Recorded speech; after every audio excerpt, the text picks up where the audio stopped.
திருப்பாடல் 103. திருப்பாடல் 103. என் உயிரே ஆண்டவரை போற்றிடு. என் முழு உள்ளமே அவரது திருப்பெயரை ஏத்திடு. என் உயிரே ஆண்டவரை போற்றிடு. அவருடைய கனிவான செயல்கள் அனைத்தையும் மறவாதே. அவர் உன் குற்றங்களையெல்லாம் மன்னிக்கின்றார்.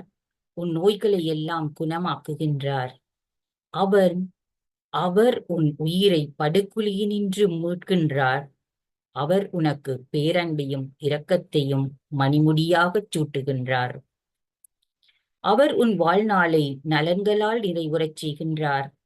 உன் இளமை கழுகின் இளமையென புதிதாய் பொலிவுறும். ஆண்டவரின் செயல்கள் நீதியானவை. ஒடுக்கப்பட்டோர் அனைவருக்கும் அவர் உரிமைகளை வழங்குகின்றார். அவர் தம் வழிகளை மோசேக்கு வெளிப்படுத்தினார். அவர் தம் செயல்களை இஸ்ரேல் மக்கள் காணும்படி செய்தார். ஆண்டவர் இரக்கமும் அருளும் கொண்டவர், நீடிய பொறுமையும் பேரன்பும் உள்ளவர். அவர் எப்பொழுதும் கடிந்து கொள்பவர் அல்லர், என்றென்றும் சினம் கொள்பவர் அல்லர்.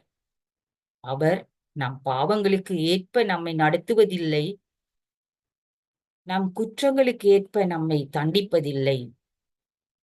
அவர் தமக்கு அஞ்சுவோர்க்கு காட்டும் பேரன்பு மண்ணினின்று விண்ணுளவு போன்று உயர்ந்தது. மேற்கினின்று கிழக்கு எத்துணை தொலைவில் உள்ளதோ அத்துணை தொலைவிற்கு நம் குற்றங்களை நம்மிடமிருந்து அவர் அகற்றுகின்றார். தந்தை தம் பிள்ளைகள் மீது இரக்கம் காட்டுவது போல் ஆண்டவர் தமக்கு அஞ்சுவோர் மீது இரங்குகிறார். அவர் தமது உருவத்தை அறிவார். நாம் தூசி என்பது அவர் நினைவில் உள்ளது. மனிதரின் வாழ்நாள் புல்லை போன்றது. வயல்வெளி பூவென அவர்கள் மலர்கின்றார்கள். அதன் மீது காற்றடித்ததும் அது இல்லாமல் போகின்றது. அது இருந்த இடமே தெரியாமல் போகின்றது.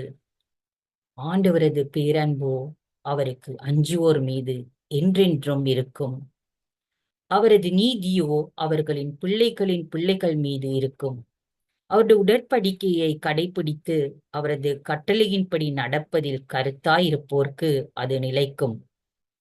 ஆண்டவர் தமது அரியணையை விண்ணகத்தில் நிலைநிறுத்தியுள்ளார். அவரது அரசு அனைத்தின் மீதும் பரவியுள்ளது. அவர் தம் சொற்கேட்டு நடக்கும் வலிமை மிக்கோரேர். ஆண்டவரின் தூதர்களே அவரை போற்றுங்கள். ஆண்டவரின் படைகளே அவர் திருவுளப்படி நடக்கும் அவர் தம் பணியாளரே அவரை போற்றுங்கள். ஆண்டவரின் ஆட்சி தளத்தில் வாழும் அனைத்து படைப்புகளே ஆண்டவரை போற்றுங்கள். என் உயிரே ஆண்டவரை போற்றிடு.